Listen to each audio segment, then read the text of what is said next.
I told Jenny there isn't really a podcast. You just come over here, we just blow each other in the basement for a couple hours every Tuesday. I said, we have a great time. We're getting really good at it. Yeah, it works really well. 15 minutes for you, 15 minutes for me. Mm-hmm. Oh, we're not 69. I just imagine we'd be simultaneously administering. In my head, we took turns, but it feels like once you've done that first time, it might be towards the end of the podcast recording time that anybody would want to do it again. Well, I'm Jason. And I'm Jules. And we doing Filmographies. Tonight, the story of a wise guy. We're doing Goodfellas. 1990. 1990. It is from 1990, huh? I was trying to figure, I was thinking about that without actually looking it up. And I was like, it must be like 91 or something like that. But I think it's 1990. And I want to say that because it is, watched a supplemental film in addition to this film. Casino? No. Zing. No, you'll never guess what I watched. Birdfellas? No. Also from 1990, My Blue Heaven. Oh, sure. Oh, I should have guessed that. You should have. I know what that is. Yeah. I'm aware of it. I saw it in the theater. Did you? I did. Wow. I think my grandma liked Steve Martin. You were like 7? I like comedies. I was 8. And I think I was convinced that it was the guy from Empty Nest, not Steve Martin. I thought that's who I was going to see a movie. Know. Yeah. He's the neighbor. He was that Tom Suzuki salesman. Or something. Okay. Tom Yamaha? Yeah. Joe Isuzu. Did you enjoy My Blue Heaven? I saw it as a kid, and I remembered it quite vividly this time around. But it was interesting watching it now, having a little bit more context behind the film itself, which I wasn't aware of. And especially as a sequel to Goodfellas, they kind of took a left turn. Kind of went a little bit more comedic. Is it Nora Ephron? Didn't she work on the script, or did she shoot it? She did. Because she didn't shoot it. No. She was married to, I think, the guy that was writing the book that Goodfellas was based on. Nicholas Pileggi? She heard all of these conversations with Henry Hill. And she's like, well, I'm just going to make a movie. And it's going to be this. And that came out in 1990 also? Yeah, it came out before Goodfellas. That's crazy. And originally, I can't remember who they had approached to play the character. Arnold Schwarzenegger. Steve Martin was originally just producing it, along with Goldie Hawn. And then that person dropped out, and Steve Martin was like, well, I'll do it, I guess. And then they brought on Rick Moranis. He is in that. Is he the straight man? Yeah, he's the FBI agent. Oh, man, I don't remember it at all. It starts with them, like, going to the house. And as soon as Rick Moranis leaves, the wife's like, well, I'm getting out of here. I can't live like this, you know? And so she leaves. And it kind of seems like at first, Steve Martin's sort of pursuing Joan Cusack after she arrests him and everything. There is no such thing as Thanksgiving in Italy. It is an American holiday. It's really weird. Like, he gets arrested for Grand Theft Auto, but the prosecutor is interrogating him in, like, the evidence room. It's like, you know, the police would probably handle making the case that they would then bring to you, which you would then have to present. Yeah. And then he meets Carol Kane about halfway through. She's supposed to be, like, foxy. Is she not? I mean, she's okay. She's got on, like, a tight spandex pants. And, you know, it's just... She's weird. She's kind of cute, but she's always weird. And in here, she's doing a voice like this. Isn't that her voice? Like, really softened up. Okay. She just has a normal voice, for the most part. In her cadence, of course. Wow, that's a rough one. He approaches her and he goes, it's dangerous for you to be in the frozen food section. Why is that? That's my Carol Kane. Yeah. No, that's spot on. I don't think so. He goes, because you could melt all this stuff. And then they go and get married. Oh, that's great. And Barney, he's like, dude, you're already married. He goes, oh, don't worry. I didn't marry her under my real name. Because he's got a fake name. Yeah. Todd something. And then later on, he eventually ends up, spoiler alert, with the redhead cop who's there. Does he have a job in the movie? No, he's, so the government is actually paying him a salary, I guess, and put him up in this house. But he ends up running into a couple of older guys he ran with who are also in witness protection. Oh, wonderful. It's weird because he runs into the old guy who's like, hey, you dirty rat, and they do their thing. Snitch, stool pigeon, informer. And then he goes with him to meet up with like 10 or 12 other guys from the old crew or whatever. And they all live in the same area? Yeah. And I'm like, who's left to rat on? If they're all in witness protection because they're rats. The guys from Goodfellas. I guess. Yeah. But to make a long story slightly less long, Steve Martin, he's doing a wise guy thing, but it's not, I mean, it's comedic. Yeah. You know, so it's not like informed probably at all by Henry Hill in real life or Ray Liotta. What do you rank it? Well, give me a rating on this movie. My Blue Heaven? Yeah. I give it a 6. Okay. You know, it's not over the top, and there's some really good character moments in there, and it just flies by. Yeah, 90 minutes is real nice. Mm-hmm. Goodfellas is a 1990 American biographical crime film directed by Martin Scorsese, written by Nicholas Pileggi and Scorsese, and produced by Irwin Winkler. This is not a good synopsis. What? Yeah, what? Okay, scratch that. Delete. The story of Henry Hill and his life in the mob, covering his relationship with his wife, Karen Hill, and his mob partners, Jim Conway and Tommy DeVito, in the Italian-American crime syndicate. Ray Liotta was like 35, 36. Yeah, that sounds right. And he's playing like 20-year-old, 21, yeah, 20. how old? He's young 20s, right? When we first see him. When we first see him, I think he's 21.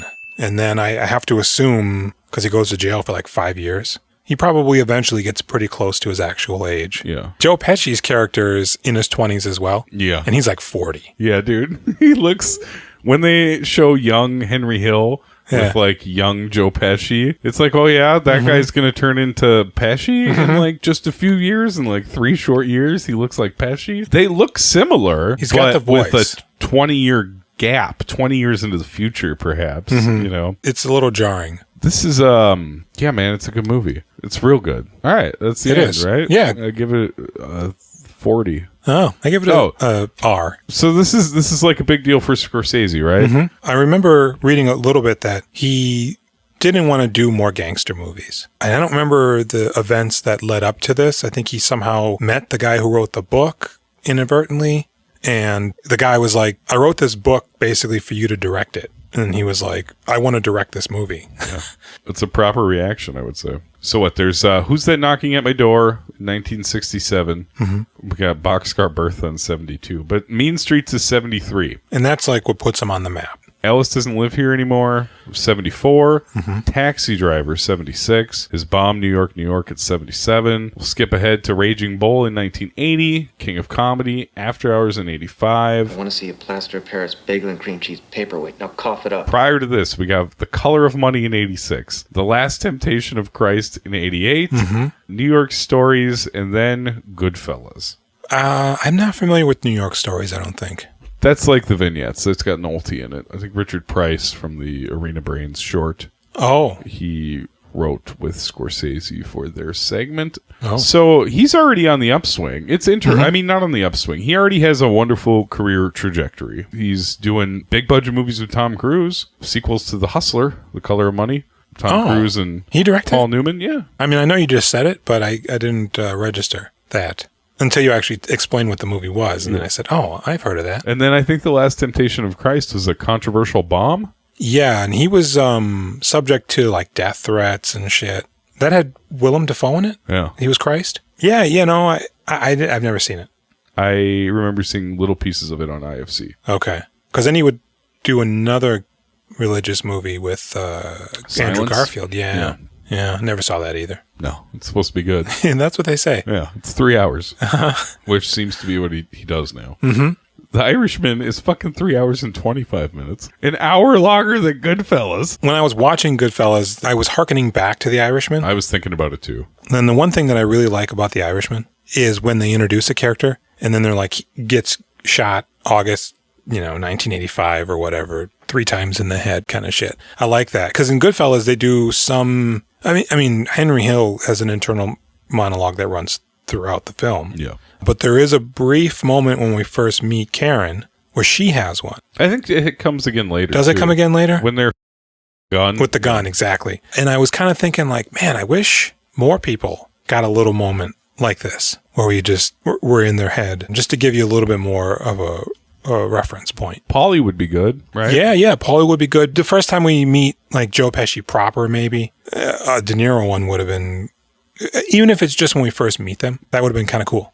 especially when we meet some of these people, the introductions are almost like iconic or like larger than life. Mm-hmm. So the movie starts. I don't remember what year it is. It's like 50 something. No, I missed that too. 1955. Well, because the movie starts with the flash forward. Right. They're banging on the trunk, and I'm like, why don't they understand what it is? I know. How could you be confused? I mean, they did stomp the shit out of him. Yeah, but still. Sounds like it's coming from the trunk. There's banging, that body back there's a there. body in the trunk. Yeah. Yeah. If nothing else, his spring-loaded diaper is going off or something. Whose? The guy in the trunk. He's got a spring-loaded diaper? Well, you're hearing a thud. I mean, it's got to be something. Okay. So, yeah, they pull over and they do that scene that everybody's familiar with like the taillight illuminating them. It's so red. It's so red. That's a really good touch. Yeah. It's like otherworldly and horrible. Mm-hmm. It's a good jumping off point. And then they open up the trunk and then they see the guy. I forget his name. The guy kind of looks like Dennis Farina, but is not. Who's the dad in Grind, right? Oh, yeah. Get your shine box. His name is like Griggs or something? Biggs? In this? Yeah. Craigs? Billy Bats. And he's alive still. And Joe Pesci pulls out the biggest fucking knife. And he's still wrapped up in that tablecloth. Sheet they put him in, the tablecloth. Like what's he doing back there? Yeah, let's talk about this. How's that guy making so much noise? He seems like he's mostly dead. Yeah, what is he banging on? Is he kicking? Is he... Who knows? So Joe Pesci just starts stabbing the shit out of him. Oh, man, the stabbing noises, too. And it's so many stabs. And the knife is so big, it doesn't even it's a prop, so that, but it doesn't even go into the guy's body, but like a few inches, and there's still half a foot left of this fucking knife. And then De Niro pulls out his gun. And he shoots him like 3 or 4 times. Man, you can hear cars in the distance, too, when he does that. Also, and it's like, you get to put a bunch of bullet holes in the trunk? Well, that's what I'm saying. He's using like a 38 snub nose. Just got enough stopping power at that distance to possibly penetrate the body and possibly hit like the gas tank or something. God, yes. Get stuck the muffler out in the woods or some shit, like not detrimental, but come on. Not a great idea. Come on. So then they go and they bury him, and we get the line. As far back as I can remember, I always wanted to be a gangster. And then they do like this traffic effect when the title card comes up, and then I liked that. I did too. Didn't really make sense in the context of things, but yeah, it's not like they're driving goods across state lines at high speeds. There's not a lot of driving in this movie. No, this isn't moving violations. Any driving they do is quite leisurely. Yeah, actually, it is. Except for when they maybe peel out and then drive leisurely, or when they're afraid of helicopters. Yeah, man, that's I fucking love that part. Okay, so. We're flashing back. You think mid-50s? I feel like maybe mid-50s. Late 50s, yeah, because is he like 11 or 12? He's 21 in 1970. No. Isn't he? 1970 is like quite a while into his career, I think, right? When they get rid of that body. Yeah, he's 21 then. We've already like met him and hung out with him, I think, before they do the body. Is 1970 when they do the body?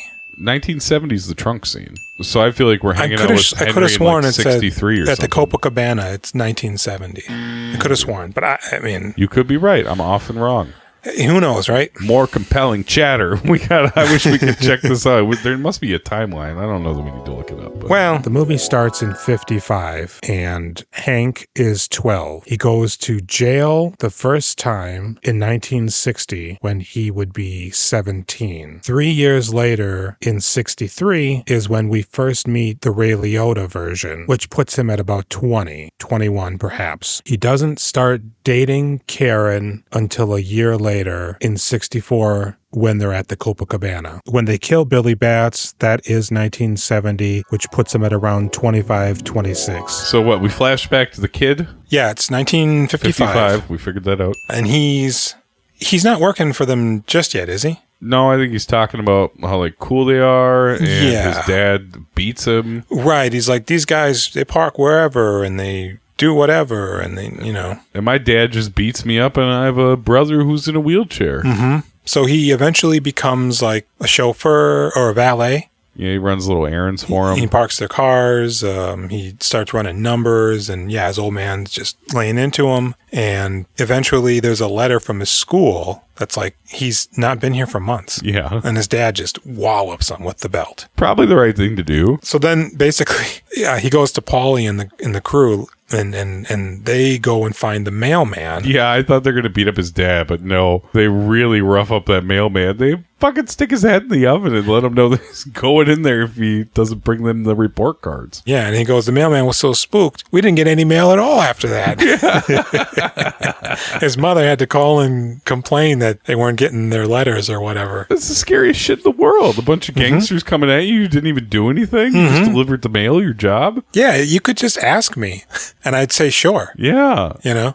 Oh, man, it's probably a early tip-off that the gangsters are no good. Mm-hmm. They're bad guys. Yeah, but he's cool with it, you know, and he's making more money than his dad, and his dad's Irish. Yep. And his mother's Italian, so he's half Irish, half Italian, which informs his career trajectory from there. And then eventually he gets pinched because they're doing like truck robberies. Yeah, they steal everything. They love it. Yeah, and they give the guy like $50. And De Niro's De Niro at this point. Like, Pesci is going to be a different actor. Ray Liotta is a younger actor. Mm-hmm. But Robert De Niro's just, hey, I'm Robert De Niro. I'm 20 or 18.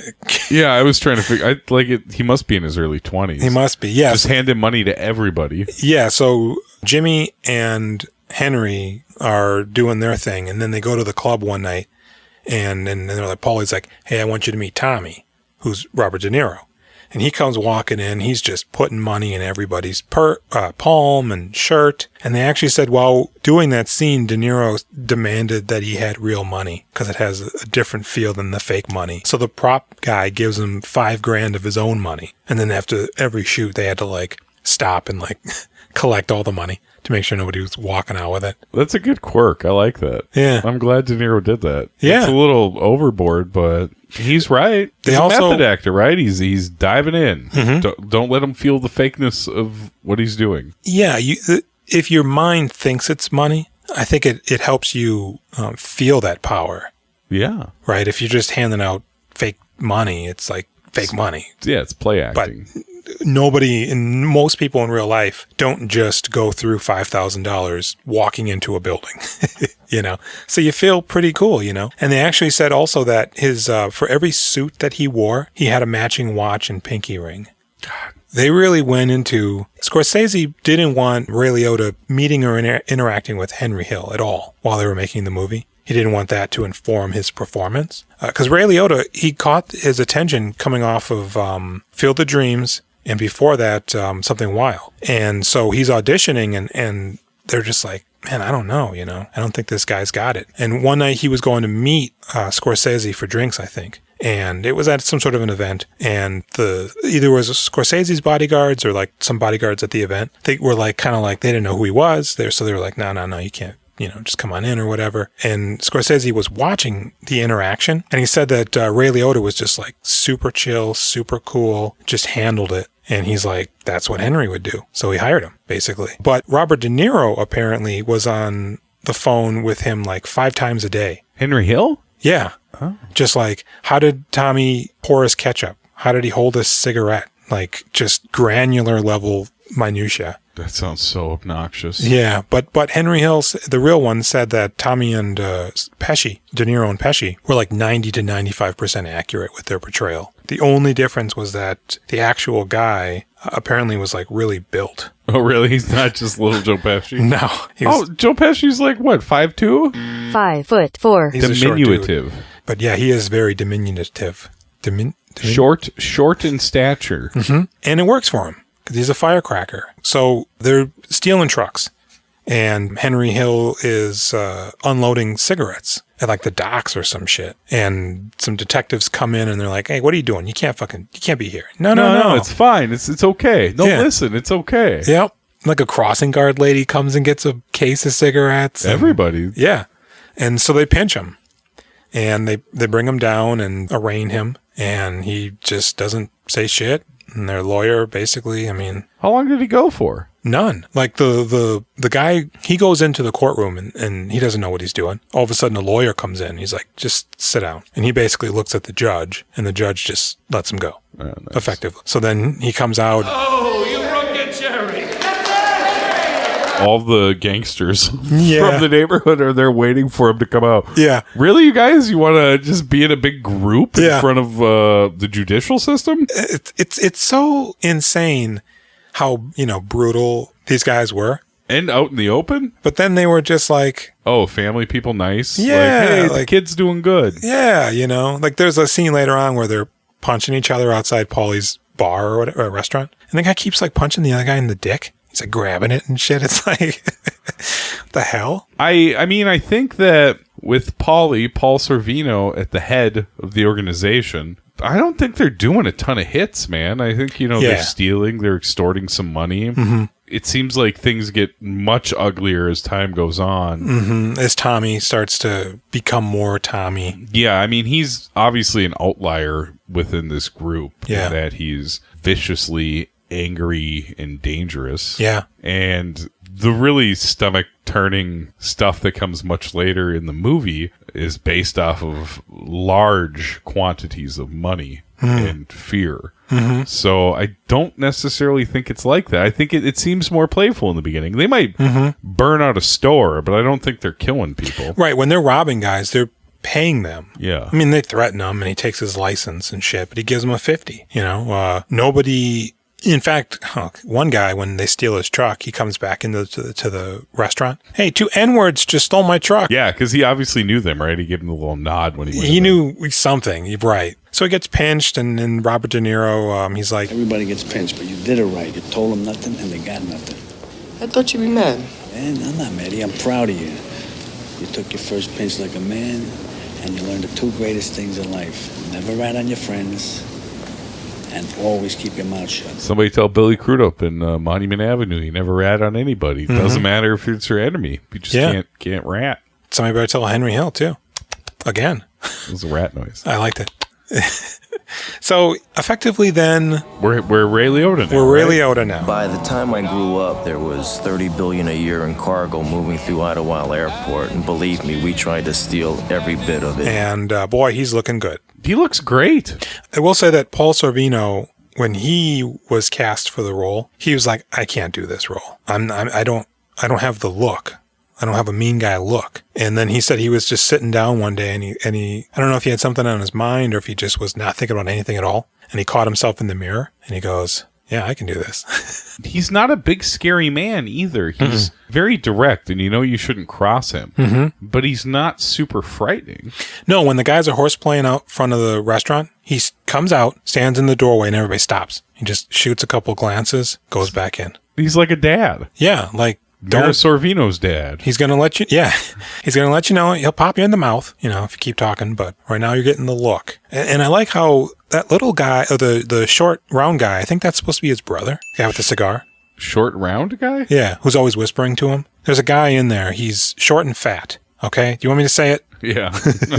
He's always got a cigar, it's never lit. Okay. And he's always leaning over and whispering to Paulie, because Paulie doesn't like to have conversations. He doesn't want a group meeting. He doesn't want to be on the phone. He doesn't even own a phone, they say. When he's holding the umbrella and the guy has to run across the street to tell him. I love it. That guy. I don't remember what he looks like at all. He's fat. And so, when he's meeting with like his bosses, they come one at a time. They tell his brother. He goes over and he whispers into Paulie's ear. And then Paulie just says something or nods or something. I thought that was super cool. So now we're in the future. And Ray Liotta and Joe Pesci are burning down a bar. Remember that? They're putting like little rolled up, kerosene-soaked pieces of paper. Is that not later when they burn out the restaurant that Paulie buys an interest in? And you can't borrow another buck from the bank or buy another case of booze? You bust the joint out. You light a match. Any help reaching anything? You look like you're decorating a Christmas tree, you fucking prick. You don't know what you're doing. Is that? I don't think so, because that's when they're talking about going on the date. Is that later? Oh, no, you're right. Absolutely. Because Joe Pesci's like... I'm trying to bang this girl for a fucking month now. The only thing is she won't go out with me alone, No. No what? You can't do this for me. I do a lot of favors for you, Henry. I know what you're gonna. How do you know what I'm going to say? That's my Joe Pesci. That's pretty good. And they're just sitting there waiting for the bar to burn so they can know that it's burning before they get the fuck out of there. You and me just congratulating each other on our bad impressions all day long. Yeah, no, that's good, man. I know who that is. That's the only way we'll continue to do them. If we think that the other guy likes him. And so he's like, I need you to take out this broad's friend because she won't go anywhere without her friend. I'm trying to bang her. I'm just thinking about the actual date and how his flirting is just anti-Semitism. Oh, God, yeah. That's his whole thing. And she's like, yeah, it's pretty good. I am Jewish. Yeah. And so they get the fuck out of there because the building's on fire, and he agrees to go on the date. And they're on the date, and Joe Pesci's lady is blonde, probably taller than him.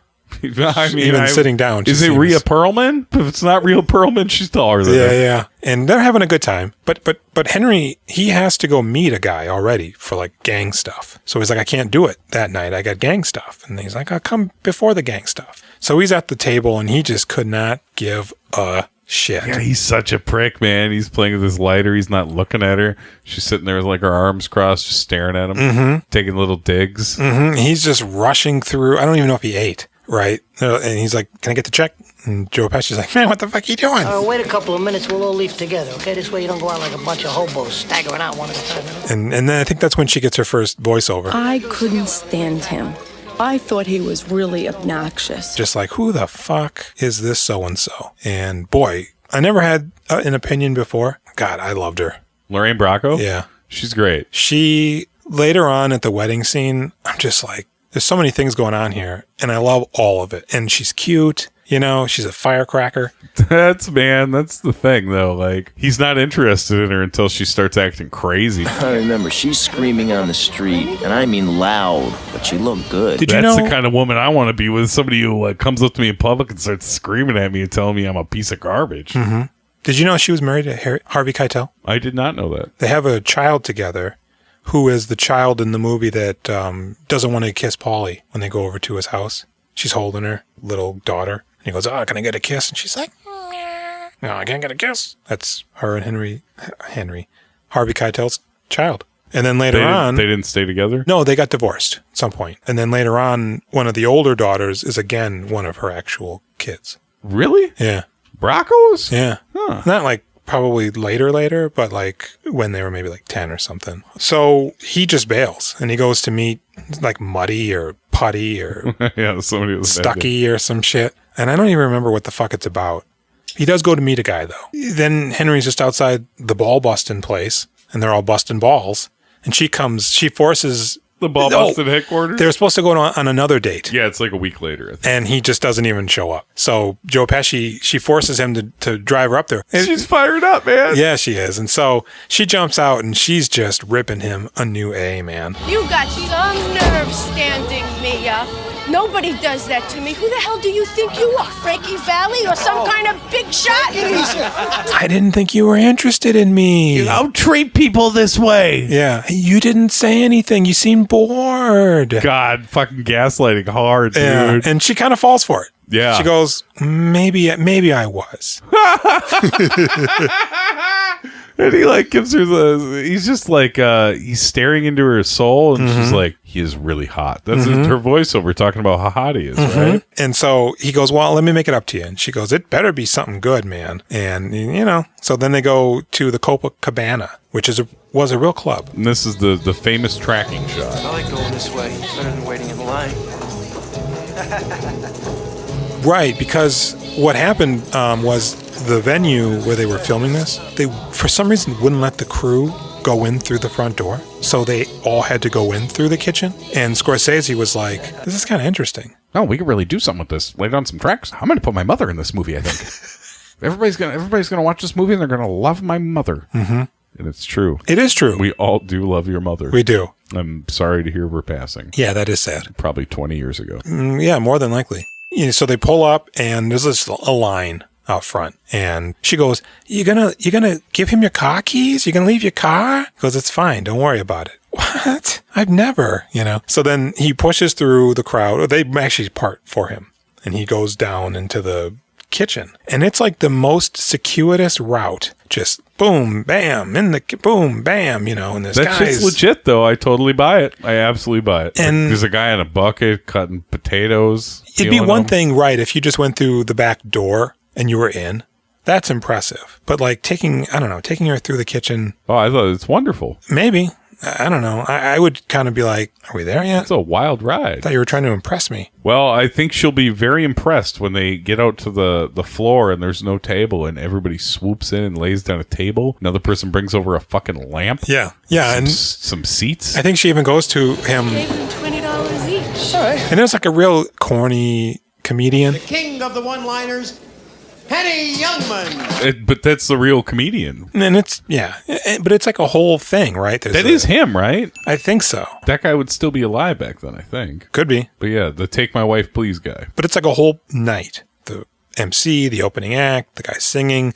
They do like a tracking shot close-up of some of the people watching the singing, and they're just like enraptured. It's impressive how into it, like every time they have music and they show the gangsters are just like, I feel it. Fuck, I never heard something so beautiful in my life. They're respectful. And I did want to bring up, what was that guy's name? You know the guy, the gangster in here? Maybe it's Frank Severo. He's got like that real dry, poofy hair. And the thick eyebrows? Yeah. The guy who gets frozen? Yeah. He's so crazy looking. What's his deal? Well, you got some information about this guy? Well, he sued The Simpsons for $250 million because of the character that looks just like him. Because he says that two of the guys that used to write for The Simpsons were like his neighbor or something. So he's like, clearly this is me. And I don't know if the lawsuit ever went anywhere. Is this guy from anything? Or is this just some dude they got? He's been in The Wedding Singer, Godfather Part 2, Cop and a Half, Foolish, Fist of Honor. I mean... Foolish, is that De Niro and Philip Seymour Hoffman? No, it's Eddie Griffin. Oh. You called it, man. You know it. Master P's in there. Jonathan Banks, apparently. So is this guy's entry into the acting world? I don't think so. I mean, there's a lot of people in here who it kind of does feel like. Fucking Kevin Corrigan, Michael Imperioli, Debbie Mazar. Kevin Corrigan, he had a great quote. I'm paraphrasing here, but he was like, when he got wind of the movie and he got his agent to get him an acting audition. And he got the role. He says for him, it was like being the bat boy for the Yankees during the World Series. I like that he knew that. I am not a player, but I'm on the field. And that's exactly what it was. Yeah, I bet he has a real wonderful attitude about acting. You know who was also in here? Vincent Gallo.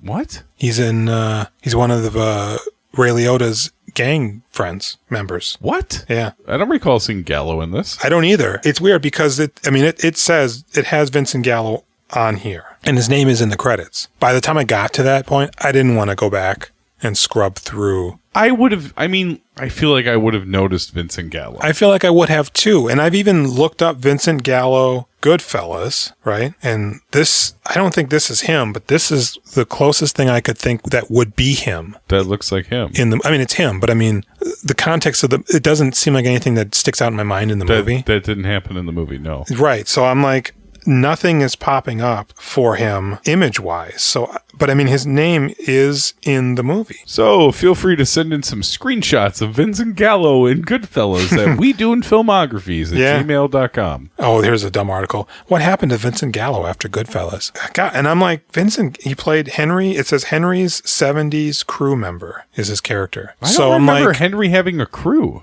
He hung out with Pesci. Yeah. Right? But there wasn't like ever like a crew meeting or anything. He just was with all of the guys. So I don't know. And I don't know if it was, because this is 1990.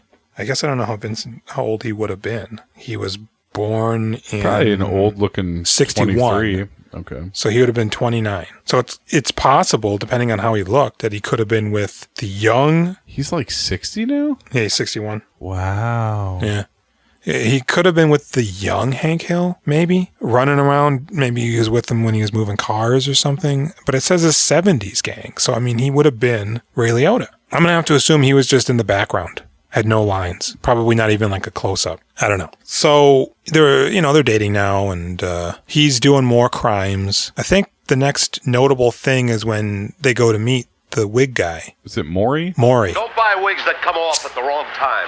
Maury's wigs don't come off, even underwater. And there was actually some local company that it was a furniture company, I think. Okay. They made their own commercial that Martin Scorsese saw and loved. That's definitely the feel of the commercial. So he hired that guy to direct this commercial. Cool. To make it feel like authentic. I like it. The jump into the water to show your hairpiece stays in place. Yeah. They don't really show him going into the water. Or coming out of it. He's just standing in it at one point. Yeah. It's a sharp cut. I would like to say this movie is quite funny at times. Yeah. There's quite a few very comedic scenes. That shitty little edit of the commercial is one of them. When they're going to meet him, they're going to get money from him, right? Yeah, because Jimmy's money, in the right? back. He's like, you owe me fucking money. But the VIG is 3% or some shit. And he's complaining to Liotta about the money he owes Jimmy. Jimmy's 20 feet away from him behind him listening to this bullshit. Yeah, he hears that he's not giving him the shit, so he comes back and just starts strangling him with like a phone cord or some shit. It's fucking great. It is. And then the phone rings and Maury answers it while Robert De Niro still got him by the cord. And he, oh, it's for you. And he gives it to Henry, right? Because it's Karen busted up. Oh, I'm sorry. There was a scene before this where they're at her country club. Oh, and yeah. I'm assuming Callie's like, are they on a yacht? Are they on a cruise? Nope, just a country club. No, it's a country club. Hanging out. Yeah. And what are they doing there? Just having lunch, I think, guess. having lunch and wearing fun summer clothes. I think she'd probably spent a lot of time in his group. So now she was like, well, come to my scene. And this snob walks, oh, hey, you know. He looks like a safety. But yeah, he kind of pisses on Karen a little bit. Not really, like, what would you say? Like at the luncheon? Yeah, he's kind of flirting with her, completely ignoring Ray Liotta. Yeah, he's almost like trying to mark her up like, nah, she's mine. Do you know him? Yeah. He lives across the street. I've known him my whole life. He's a nice guy. Yeah. And Ray Liotta's like, mm-hmm. And I don't understand why she would even be in the car with him. Unless maybe he was giving her a ride or something. I think he probably asked her lunch or something. You think? And got creepy. So she somehow knows where Ray Liotta is. Calls Maury from a phone booth. Yeah, it makes no sense. Right. Like maybe she called Paulie's and they're like, oh, he's shaking down Maury or, you know.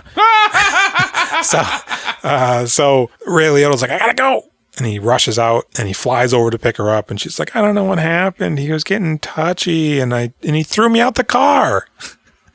When she said stop. Tried to touch her. She said no, he wouldn't stop. And then, he threw her out of the car. So she's a little fucked up. Like she's got marks dirty. all over. Yeah, she's got a little road she rash. Looks like she's been thrown out of the car. Yeah, it's rough. I love this part, dude. I was like super pumped on the couch. Yeah, fucking get him. So he drops her off. And like we said, he lives across the street. So he's outside with, are those his sons, his brothers? His sons? Because they seem significantly younger. No, dude, those are like three guys in like their You think those are his boys? 20s. Yeah, those are his dudes. Okay, because they seem the appropriate age then, and he doesn't. But that's the case. I don't think that guy looks old at all. Most people in this movie. These guys are like three 24-year-olds. So she goes inside, and this scene actually, I don't remember the name of the cinematographer, but when he signed on, he was like, this scene specifically made him uncomfortable to film. He was like, I wasn't too sure about doing a gangster movie with the violence, and this scene in particular, I was not really that comfortable with. Man, this scene is just fantastic. And this also, this scene in the shot order was after Ray Liotta's mother had passed away. Oh, yeah, that's the Spectre. Well, they're filming this, so right? His mother passed away, yep. And he went and took a couple days, and Scorsese's like, do what you got to do, and he comes back. And they say like the whole crew kind of rallied around him, but he used that in this scene. So he goes back to his car and he pulls out his little pistol, and it's just incredible tracking shot. And he just crosses the fucking street like cock of the walk, and the guy turns around like, You want fucko? You want something? Huh? Oh, hey! What are you doing? I swear my fucking mother, if you touch her again, you're dead! Don't shoot! He hits him so many times. in the bridge of the nose. Oh my god. With the butt of the gun. Fucking, it has to be like 12 or 13 times. And then his friends. They're like, hey, we don't want any trouble. And he just looks at them. They see his face, and he just walks back over to Karen's. She comes out. He gives her the gun. It's all bloody. He goes, bury this. And then he leaves. And she gets another voiceover. I know there are women like my best friends who would have gotten out of there the minute their boyfriend gave them a gun to hide. But I didn't. I gotta admit the truth. It turned me on. That guy really pulled some shit on her, man. Mm-hmm. And he stood up for her in a time where people did not stand up for women. Yeah. And he fucking pistol whipped that piece of shit. Right. I love it. Oh, it's so fucking... That's like what every guy, I think, wants to have that moment. Yeah. Where you just don't take shit. You go fuck some guy up to protect your lady. And you're in the right. And you're in the right. And you're untouchable. Yeah, that's nice. You know what I mean? And it's awesome. That guy had to go to the hospital the amount of times. Oh, God, yeah. Yeah. He's got some... concussion. Broken orbital socket. Yeah, it's rough. And now I'm getting a little foggy. I think around this point, do they get married? I think that's it, man. Yeah, I think that beating... Yeah. When she says it turns her on, very quickly they're married. Yeah. So they're at the marriage. The marriage. They're at the marriage. They're at the wedding. And I think she's doing a voiceover here too about how every other woman's name is Marie and there's so many Paulies and Peters. This is when she finally figures out what he does for a living, right? Yeah, because she asks him at the Copa that first night. What do you do? What? What do you do? I'm in construction. You don't feel like you're in construction. No, I'm a union delegate. Now there's no question about what's going on. And Paulie's taking her around and she's meeting all these people and, oh, congratulations. And at one point, they're sitting in their thrones, basically, and everybody's just bringing over envelopes stuffed with money. God. And then they give it to her. She gives it to Ray Liotta, and he just puts it in a sack, you know? God, can you just imagine filling that sack up with... Probably $60,000 when everything's said and done. And then they're dancing together, and she gets a little worried. She goes, "Oh my God, where's the sack of money? I forgot to put the money away." And he goes, "Nobody's going to take that here." No, he gets a death warrant. And she looks at him, and she gets really shy and embarrassed, and she's just like, "Okay." And the line delivery, I fell in love with her at that point. Don't worry about that. Nobody's going to steal that here. Okay. Okay. And I was rooting for Karen. This movie, it is so good. Mm-hmm. There are so many little moments. There are funny moments. There are extremely scary moments. But it is the entire movie is populated with like amazing acting. Anchored by small moments, specific choices, and just all around incredible acting. Some of it are just guys who probably are from that. Even like all the little bit characters like that guy we were talking about earlier, Frank, whoever. All of those gangsters, probably non-actors. They have a few lines. They just have to look right. You buy every single character in this movie. Yeah, like when, I forget his name, it was like Tommy Two Times or something. Jimmy Two Times, who got that nickname because he said everything twice. I did want to talk about Jimmy. Two Times. Says everything 2 times. I'm going to go get the paper. Get the paper. What's up with that? With him saying that? Yeah, does he have is it an OCD thing? It's probably a tick of some sort. Like a stutter, but... Very bizarre. It is. That stood out to me every single time I've ever seen this movie. Well, because he doesn't actually say it twice. He says part of it twice. He says, he punctuates the specific thesis of the statement. But they picked the dumbest statement in the world for him to say to get it across. It's like, I'm going to kick his ass. And when he's doing it, he's straightening his tie and doing like that thing where people like I don't know, move their chin and jaw while they're straightening their tie. And you do that thing with your neck when all your tendons pop out. Ooh. Right. And so he's like, I'm going to go get the papers. Get the papers. It's like, okay. But it's fine. Right. He's got a disorder. They didn't have a name for it back then. Yeah. So they're married now. She spends a little bit of time with some of the wives. Now, Debbie Mazar's in this scene, correct? No, she's not one of the wives. She's not one of the wives. No, she's not in this scene. She's Henry's mistress's friend. Okay, I thought for some reason she was the one putting the makeup on Karen, but I could be mistaken. I don't think so. It's just an Italian lady. Yeah. Ileana Douglas. They all look beat up. They had bad skin and wore too much makeup. I mean, they didn't look very good. She was like, afterwards, I just felt dizzy because they're just sitting there like gossiping about whomever's not there at the time. And if you're not there next time, you're on the chopping block. She comments about how all of this just kind of became normal, though, because it's the only people they hung around with, this tight group. It's like their world hers specifically, probably consisted of like a 10-mile radius, Make America great again. That's what happens. So we see her at home with her folks, and her mom's like, well, where is he? He's been gone for days or something. This scene is great. Yeah. I don't know. He's out with his friends. Well, what kind of friends? What does he do? What is going on? You don't know how I feel. Feel? How do you feel now? You don't know where he is. You don't know who he's with. He's with his friends.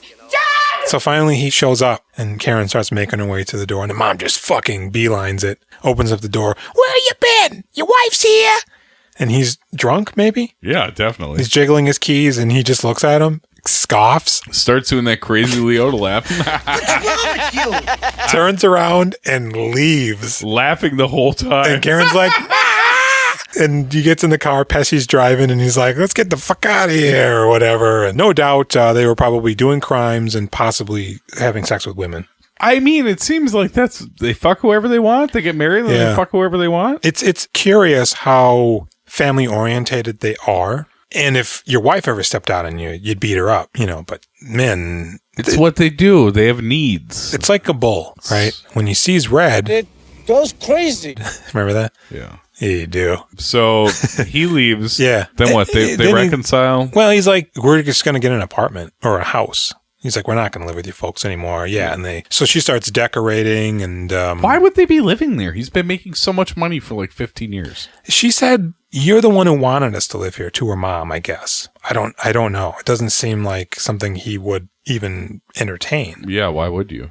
Especially as much money as he's presumably making. Because they're just clearing fucking score after score. And so they get a place and she decorates it and she's showing it off and everything. And I think we just kind of see like their home life a little bit as they're falling into the routine. And, he's like, I got to go on a trip or something. And she's like, what? And he gives her some money, or she asks him for some money and he gives it to her and she starts blowing him. Yeah. Remember that? Yeah, that was a little trashy. He's trying to get out of there. Yeah. But is it trashy, though? They're married. Well, he gives her a wad of cash, and then she just administers head to him. He gives her whatever she wants. True. It's hot. I mean, whatever. Who am I to judge? Yeah. Stop slut-shading her. I would just see getting whatever you want would make you kind of horny. I guess. Like this motherfucker loves me. I guess. I'm going to suck his dick. Hey, why not? Because it was like $5-10 grand. I mean, they blow so much money in this movie. It's really quite upsetting. It's unfathomable. And they never put a dollar amount on it, but I mean, it's got to be hundreds of thousands, if not $1 million+ dollars. Yeah, because the amount of money he's making, he's not keeping that money really. No, and I think they're just fucking around. But why? What are you even spending money on? You're a gangster. I'm sure you're not paying very much at the bar. Well, and for him, we don't ever really see him in like luxury vehicles. He's got suits, but I mean, he doesn't seem to be living it up. And he's constantly bringing him money. Even when he starts fucking around with drugs later. Yeah. He's making way more than he's using. Yeah. Because all that drug money is his. It's not even in conjunction with whatever he's making as a mob guy. So they do the job. There's a really big score they're working on. Is that where we're at now? I think so. I mean, he does another score and he makes a decent amount of money. He gives Paulie like $60K, but I think that the 1970 thing happens before the big score. I mean, we're like Maury, no, that's later too, after the big job. There's some job that they pull off before the big job. That's a big job. I don't remember what the hell it is, but Ray Liotta starts having a mistress. In fact, one night when they're all out at the club, they're like, it's girlfriend night. It's like everybody's there with their girlfriend. That's so fucked up. And he gets her an apartment around the way from the club so she could be close. And Karen eventually finds out. Yeah. And she starts lighting her up on the buzzer. She's fucking screaming at her. She just keeps buzzing her. The lady's curled up on the couch scared. Janice Rossi, do you hear me? He's my husband. Get your own goddamn man. So he wakes up one morning, or at some point in the day, and she's straddling him in bed with a loaded gun pointed directly at his face. Karen. And he's so calm. He is. Calm, cool, Karen, collected. what are you doing? Karen, are you crazy? You love her? You love this whore? Baby, you know I love you. Yeah, he never acknowledges that he has a whore. No. He always, he never ever once implies that he's cheating on her. It's always, you know that you're the one for me, Karen. And she even pulls the hammer back, and she has her finger on the trigger. It's pretty scary. So eventually he calms her down and gets the gun, and then he just throws her off the bed. He starts choking her. It's terrible. Yeah. Does he hit her? I think he hits her. He points the gun in her face. He's grabbing her by the hair and shaking her head. Erg. Even though I've seen this movie and I was pretty sure he was going to be real mean to her, kind of hoping they were going to hump. I thought they were going to fuck. I was like, this is a really sexually charged moment. Her robe's up. You can see her thigh. And I thought, yeah, this is going to be some hard fucking here. Yeah, let's bring this family back together. There's a couple of mistakes happening right here, right now. Yep. Let's just bring it back together. Yeah. No. He leaves. And then, and her wail from the floor. I'm sorry. Yeah. Oh, shit. That's some good acting. Like Yeah, that. it That's is. Real sad, abused wife. Yeah, it's like obviously you shouldn't have maybe put a gun in his face, but at the same time, I mean, he's brought you into this world. Yeah. He's made you quite a bit more unbalanced. True. So he leaves her and he goes to live with his girlfriend full time. And then Jimmy and Paulie come over and they're like, oh man, look. Karen's been blowing up our spot. We can't have this. We got, she knows too much. What are you doing? It's time to go home. I mean, you got your girlfriend. No, we know what it is. It's not a problem, but you gotta go home. You gotta go home. You gotta go home. And he goes home. You gotta go home. A little bit. And he goes home. And I think, they mend and everything or whatever. And then I'm pretty sure at this point now they're doing the big heist. I'm pretty sure that's what's going on. They meet that guy that we all know but don't know what he's from. The guy who's like the security guard at the... Oh, yeah. I want to say he's like moose and something. Is it an airport? Yeah. It's Customs or some shit? Yeah. No, it is. It's the airport heist. They're bringing in like $1 like $6 million. Some shit. And the guy's like, he's really giddy. And Jimmy's like, calm down, let's hear what you got to say. And there's like 10 people involved in this heist, right? It's like fucking Ocean's 11. And these are the guys that Jimmy put together for what turned out to be the biggest heist in American history.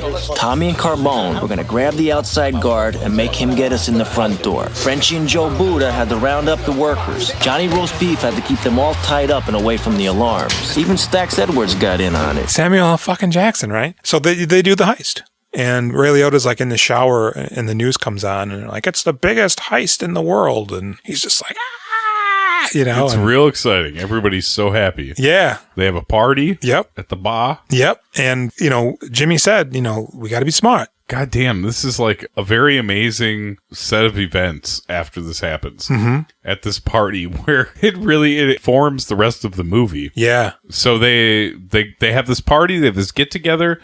This guy and his wife come in. Stax is there. Yeah, that's when I first saw him. So you've got one of their cohorts who participated in the heist now has like a pink Cadillac out front. Yeah, he comes in and they're like, I got this Cadillac. And Jimmy's like, what the fuck? We talked about this. Yeah. Are you serious? He's like, his in mom bought it. Yeah. Her mom bought it. It's under her name. It's a wedding present. Wedding gift. We just got married. And he just can't get his head around it. It's true. Visibly, it's very true. It's a bad move. So he's real furious about this. It goes ugly. And then another guy, is it fucking Frank whatever, eyebrows crazy hair, comes in. His wife's got a mink on. Yeah, he comes in and his wife's got a mink. And Jimmy just can't believe it. He just cannot believe it. He gives them the business too. And then you just... take it back. Take it fucking back right now. You see him processing it. After the blow-ups happen, you just get a 30 seconds staring at De Niro smoking a cigarette and kind of looking and blinking. So basically, after the party, they're all bombed out and De Niro decides something has to be done, but it isn't come to that point yet because Maury keeps pestering Henry about Jimmy not giving him his money. He's like, when am I going to get my money? Everybody's buying cars and all this shit. And I haven't even seen a dime. I set this score up and I'm getting left out in the cold. And Henry's just sort of like running a blocking pattern on him. Just kind of like, calm down, Maury. You're going to get paid. Jimmy's good for it. Don't worry. And so then they're basically at a party eventually, and Maury just flies off the fucking handle. Just like, I want my fucking money, or I know things. And Ray Liotta's just like, oh, fucking Christ. Wait, did they kill that one guy first from the beginning of the movie? That's before this? Yeah, but you're already deep into this story. Well, so earlier they're at the club, and this guy just got out of jail. He's a made man, and Jimmy's there, Tommy's there, and Henry's there. And this guy is just busting Tommy's chops. And eventually, it's just that guy, Liotta, and De Niro. And Tommy comes in. Well, wait. Now, this is one of the best parts of the sequence is that guy being like, come on. I mean, the guy, I haven't seen him in a while. And he treats me like this. And De Niro's like, yeah, you were insulting him. He's like, I was insulting him? A little bit. It's great. And he's like, I don't think so. And he's like, yep, all right. All right. De Niro calls him out on it. He doesn't overstep, but he's putting it down for the record. Yes, absolutely. It's part of the record. And so, Tommy comes back. And he just starts beating on him. And Jimmy's right there with him, just stomping the fuck out of him. Henry runs and locks the door and puts the close sign up. And I think at one point in the movie, they make it clear that Jimmy's a stone cold killer. Yeah. And you never really get those vibes from him. He's like pretty likable, but then there's moments like this where you're like, oh shit, no, this guy's fucking This is before the card game. Remember the card game with Michael Imperioli? Why don't you go fuck yourself, Tommy? That's fucking right. I can't believe what I just heard. So they stomp this guy and effectively assume he's dead. And they wrap him up in tablecloths. And then we get to the point in the movie where it started. And then from there, after they put him in the car, they stop by Tommy's mom's house for dinner. And this is where we get to hang out with Martin Scorsese's mom. Yeah. And I think they don't go there for dinner. They go there to get some tools to bury him. Yeah. But she's, of course... come on in. Stereotypical Italian grandmother? Is that Yeah, the I have idea? a 5-course meal already on the table. And she's painting religious pictures. It's beautiful. No, it's not a religious picture. What is it? It's a picture of... This is the funniest thing, too, where she's like, do you want to see my picture? And I'm like, yeah, we want to see your picture. She pulls it up from underneath the table. It's right framed. There. Oh, fuck. No, it's a guy with a white beard. I don't think it's supposed to be Jesus or anything. And he's on a boat, and in front of him is 2 dogs. I like this one. One dog goes one way and the other dog goes the other way. And he goes, I got to grab this knife. Can I use this knife? And she's like, oh, okay. Because he's got we hit a deer. And it's got its claw, its hand stuck in its hoof is stuck in the grate. I got to cut it off. But this situation, the guy they killed and stabbed and buried, he's a made man. He's a made man. They fucked up. He's made. They're untouchable unless you have a meeting and try to sort things out. And that didn't happen. No. And everybody saw him at the club. They're just like, I don't know. He left. I don't know what to tell you. And Ray Liotta lying right to fucking Paulie's face. Yeah. Like, I don't know. Yeah. Paulie always knows when he's lying, too. He does, sure. Yeah. God, yeah. So, you're at When Maury. did they go to jail? I don't know. Okay, because him and Paulie go to jail for something. It happens after the heist. After the heist? Yeah. Okay. So Maury, eventually Robert De Niro's like, come to this thing. And he tells Ray Liotta, we're going to kill Maury. No, Ray Liotta knows based on the conversation that they're going to kill Maury. Okay. And then, they go... They're at a dinner party or something. It's a nice evening. Everybody's having a laugh. And then it seems like they're not going to kill Maury. He said he's going to pay him. And then at one point, De Niro leans over and he goes, forget about tonight. Don't worry about it. But he also makes a scary comment earlier, right? Where he's like, do you think he talks to his wife about his business? It's like, oh shit, he's trying to decide if he has to kill his wife too. Ray Liotta's like relieved. And I think he leaves. So it's Maury, De Niro, Pesci. Who's the fourth guy?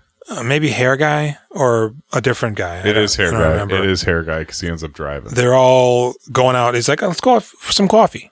And Maury's like, oh, there's this place over here that's open. And Pesci gets in the seat behind him. Yep. In the car. De Niro gets in the seat next to Pesci. Maury's in the front passenger and the guy's driving. And Pesci just sticks him in the back of the head with an ice pick. Right in the fucking base of the skull, man. And then he jiggles it around in there too. Which apparently just kills him immediately. And De Niro's like, get rid of this. Get rid of the fucking car. I don't want to see this shit. And fucking hair guy is like nervous and scared. He doesn't really know what to do. And so then eventually we see the guy in the pink Cadillac and his wife. Fuck, there's kids playing all underneath the bridge. Yep. dead in their car. Horrifying. There's a couple of guys in a dumpster. Yeah, I wasn't sure. One of them is the moose guy. Okay. That set up the is that robbery okay? At the airport. Can't remember who the other guy is. I don't know. Stacks. They blast Stacks' brains out. They go to like have breakfast with him. Yeah, man, get the fuck up. What are you doing? Oh man, I had a bitch here. I don't know where she went. And he's putting on his shoes and silent pistol to the back of the brain. And then they find weird hair in the freezer. He's been frozen. And that's it, I think. Basically, Ray Liotta's like, Jimmy is killing everybody. Everybody but Tommy and Ray Liotta. It's a ton of money, and he don't want to give it up.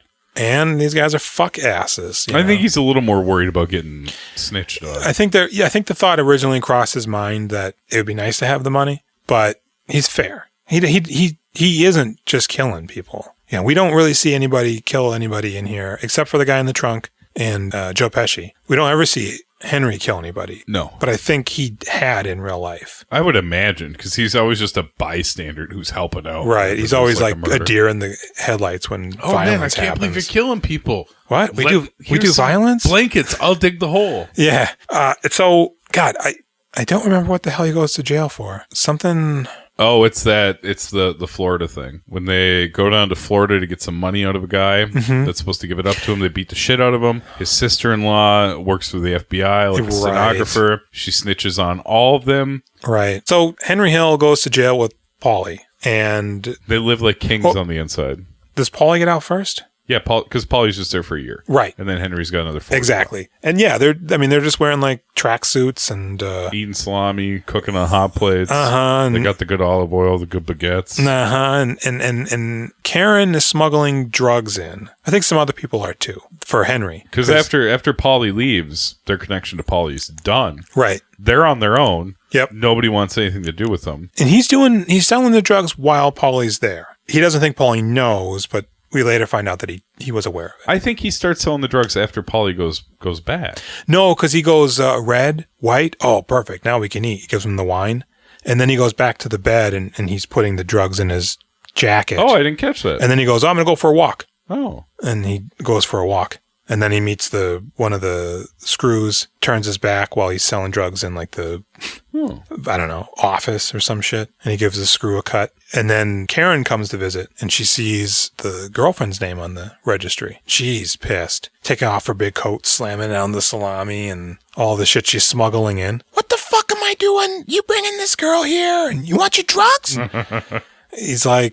She's like, nobody's helping me outside. I got no help. He goes, that's how it works. I told you this would happen. I go to jail and they cut us off. And that's why I'm doing the drug selling. And, I'm going to try to, give me some. But you got this girl. I don't know why she's here. Karen, it's just you and me.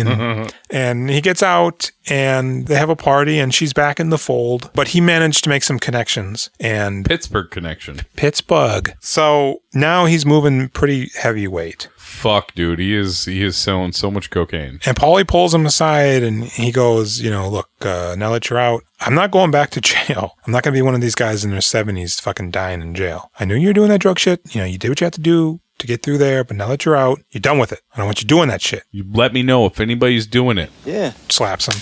That means anybody. So he's doing drug shit. He's dating Debbie Mazar. They've got a babysitter who's also moving dope for him.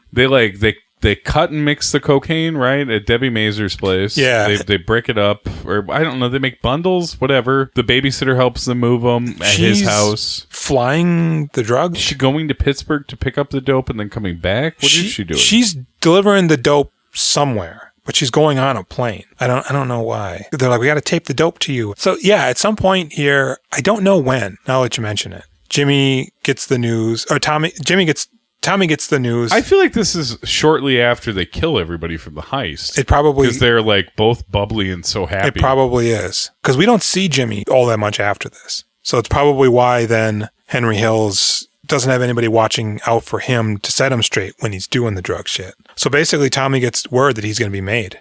In order to be made.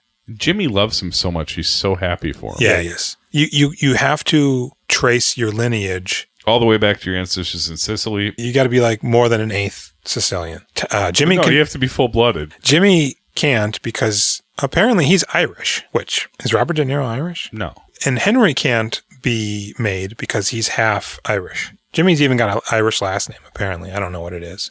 So Tommy is going to be made. And they're just... McPoyle. Hard tits like you wouldn't believe it. Yeah. Tommy's looking good. His ma's like, call me when it's over. All right, Ma, it's going to be great. And Jimmy and Henry are at a diner just waiting for the phone call. Well, he's calling. I don't think Henry's not there with him, is he? He's with Jimmy, yeah. Okay. Jimmy's so excited he can't even eat or something. And he just keeps calling to get the word. And so they bring, Pesci's with like an old guy and some other guy. I think the other guy we've seen before. Maybe it's the fat guy. They go to a house and Tommy's like, where is everybody? Oh no. I know that's the worst part about this. He's like, oh no, he doesn't even finish the sentence. Shot right in the back of the head. Falls forward, just spurting blood. Jimmy calls. He's like, we had a problem. We couldn't. He's gone. He's gone. There's with the thing with the guy. There's nothing we could do. No, sorry, he's gone. He's gone. What? He's gone? Starts beating the phone against the hook. The phone booth. Henry comes out and he starts beating on the phone booth. Not Henry, Jimmy. They both just start beating on the phone booth. He even knocks the phone booth over. Yeah. People are like, what is going on? He thinks somebody died. Do not say anything. Yes. You will get lasered in on real fast. You'll have Italian loafers for breakfast, my friend. So he's like, fucking Tommy's dead. They whacked him. They fucking whacked him. Fuck. And that's that. It's so abrupt and final, much like death in real life. But just like Joe Pesci was with us, they fucking shot him in the back of the head and that was it. You don't retire. Typically. No. Now it's the 80s. Henry's jacked up on coke and he's going to pick up some dope for a big deal, but he's also got to go meet Jimmy because he bought a bunch of guns for Jimmy. Silencers. He bought the guns. Jimmy has the silencers. Oh. He bought the guns because Jimmy's looking for guns to put the silencers in. So he goes to Jimmy. He's like, I already know Jimmy's not going to want these fucking guns. So he gets there and he's like, what the fuck? Are you stupid? All that drugs getting in your brain. And Jimmy looks fucking old now. He's even got those old man glasses that like make his eyes look weird. Magnified or some shit. And get rid of these fucking guns. I'm not paying for this fucking shit. Get the fuck out of here. He's like, well, but I'm going to meet my Pittsburgh guy and they're always looking for guns. So I'm pretty sure I can make my money back. I feel like he warned the Pittsburgh guys too that he thought there was a helicopter following him. I think so. Because at this point he keeps looking up and he's coked out. Yeah, he's doing coke constantly. Yes. And there's a helicopter following him. There's a helicopter. It's a silver helicopter flying suspiciously low and erratically, really. And everybody treats him like he's a lunatic. Yep. So he goes to get the dope, gives him the guns, picks up Karen because they were going to go to her mom's. I don't know. So he brings the coke to Debbie Mazar and they cut it up and she's like gacked out of her mind. Yeah. And she's like, are we going to fuck? He's she's like, really grabbing his dick hard. She is. And he basically does his Ray Liotta laugh out the door like, you idiot. He's at the house making sauce because his brother is there, Kevin Corrigan, who's in a wheelchair. Babysitter's there. Mm-hmm. Make sure you don't use the phone. Go use an outside phone to relay some information. And sure enough, she uses the phone. He's like, okay, I got the dope. The sauce is cooking. We got to start taping you up because I got to get you to the airport. I need my lucky hat. I'm sorry, your what? I need to go back to my apartment to get my lucky hat. I never travel without it. Get your fucking hat. What, are you kidding me? Do you understand what we're involved in here? Need my lucky hat. I don't know what to tell you. I don't care. I need my hat. I won't fly without it. Right, and Karen's like, her what? So they go get her fucking hat, come back. No, they don't even get to leave. No, right? they pull out a foot in the driveway. Yeah, and all of a sudden, lights, and then a gun in this big fucking meatball. I'll blow your fucking brains out. Yeah, it's great. So they arrest him. They're trying to get into the house. Karen's running around. She's flushing the coke. She grabs the coke and she's flushing it down the toilet. I mean, it was just in the kitchen cabinet, right? Mm-hmm. Let's establish that because he throws the bag in the cabinet when he goes with the babysitter. She grabs it from the cabinet, flushes it down. Apparently all of it, I assume. Yeah, I always thought she got caught doing this. I did that too. Must be a scene from a different movie. Yeah, I thought they come in like, freeze, or quick flushing the coke or whatever. Yeah.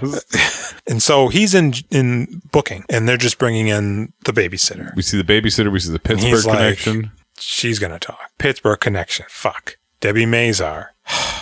Christ. So he calls Karen, and he's like, you have got to get me out of here, or I'm going to die in here. That's it. So she, her mother puts her house up. They bail him out. And he goes first to Paulie. Tells him he fucked up.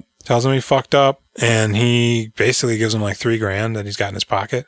Turns his back on him. He's like, now I got to turn away from you. Is this what, does Karen go to get money from Jimmy now? Yeah, it must be now. Because he's not in jail. Right, like I said, he gets bailed immediately, I think. I mean, maybe he's in there. I don't think so, though. So she goes to meet, Jimmy, and he gives her 10 grand, 30 grand, some shit. Some money.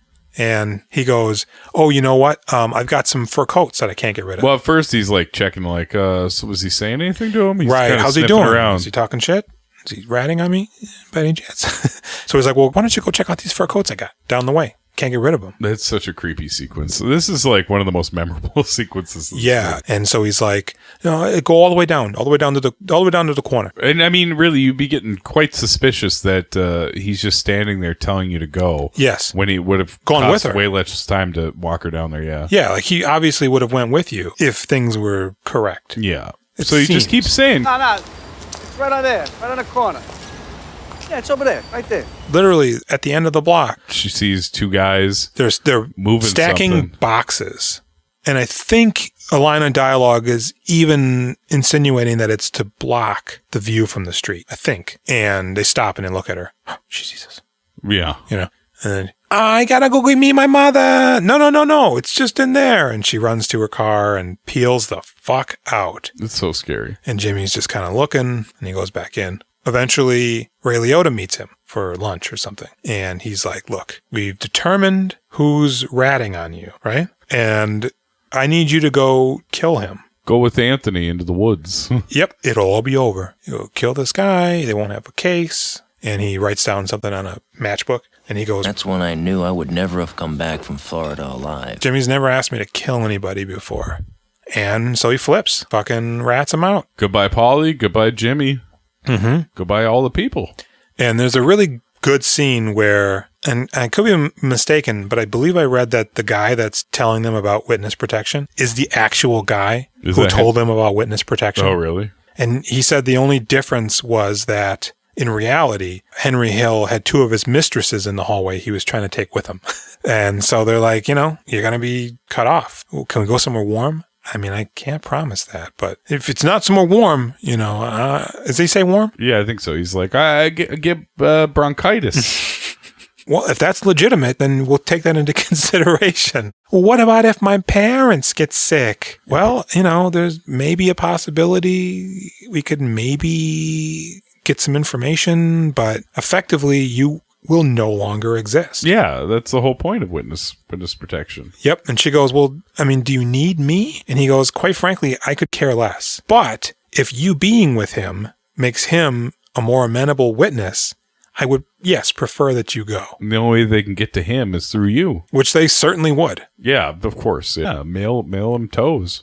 Well, they won't have his address, or they could just forget him. So now Paulie goes to jail, where he dies, like kidney liveritis or something. Isn't Jimmy going to get out in like 2004 or 2008? 2020 something, I think. No, that's too far. It wasn't that far. No, it was like 2004. So they basically, Paulie ends up where he did not want to end up, and Henry Hill's complaint. Right after I got here, I ordered some spaghetti with marinara sauce, and I got egg noodles and ketchup. I'm an average nobody. Get to live the rest of my life like a schnook.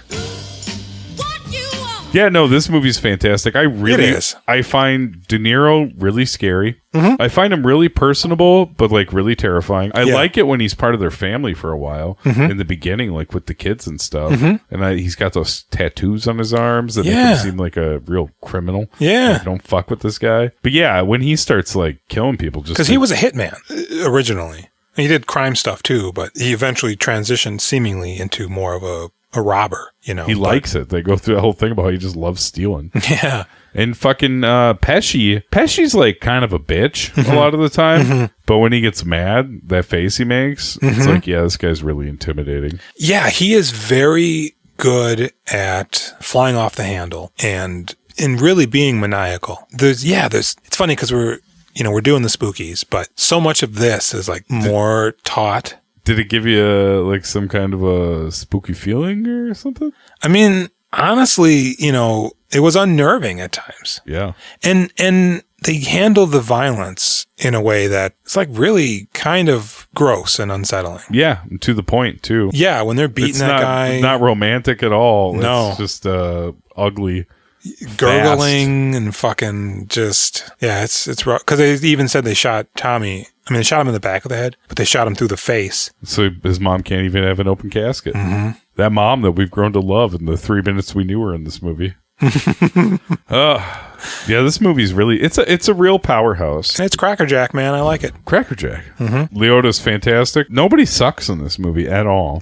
What's your rating, sir? Man, I'm gonna go with a 9. Fuck yeah, 9 for me too. Yeah, I didn't want to give it a 10. 9 is correct. Yeah, it'll be a rare moment when I give a movie a 10, but Goodfellas, it's a real 9. You heard it here, folks. What's your rating on Liotta? 9. No, I'm gonna draw back and go with an 8. I was gonna say, like, I'm leaning more towards an 8. I'm gonna draw back and go with an 8. He's so good though. He is so good, and he's so good looking, and he's so charming, and he is. This is an amazing part. You know what I think the problem is that he's so natural. He's not getting the credit he deserves. He's not. You give Ray Liotta an 8? I give Ray Liotta an 8. 9 and although 8. he might maybe deserve a 9. Can we make up some sort of rating where it's a ping pong between 8 and 9? Yeah. We don't have to commit to either. Yeah. It's one or the other. I give him a ping pong. Yeah, he's somewhere in between 8 and a 9. Hey everybody, head on over to Instagram and check us out at We Doing Filmographies. Twitter, We Do Filmographies. Do Filmography. Yeah. YouTube, We Doing Filmographies. Email us. Yeah. We Doing Filmographies at gmail.com. We're on Facebook. We are on Facebook. You can rate us on some apps. Yeah. Hey, can you do like a review? I don't know. Yeah, and follow us on Facebook. You can just message us on Facebook. I mean, yeah. It's pretty direct. Jules does a job. I look after my kids. We watch a couple movies a week. We meet up on Tuesdays to talk about them. Yep. You can bother us any time in between. My name's Jason. I'm Jules. I always want to be a good fellow. We Doing Filmographies is part of the Now Playing Network, a great place to check out a wide assortment of other great podcasts like 96 Greers with host Reg Lynn and Patrick Ripley, Overhated with host Scott Weinberg, or if you're feeling particularly festive, Christmas Movies Actually with Carrie and Colin. All of these and more on NowPlayingNetwork.net.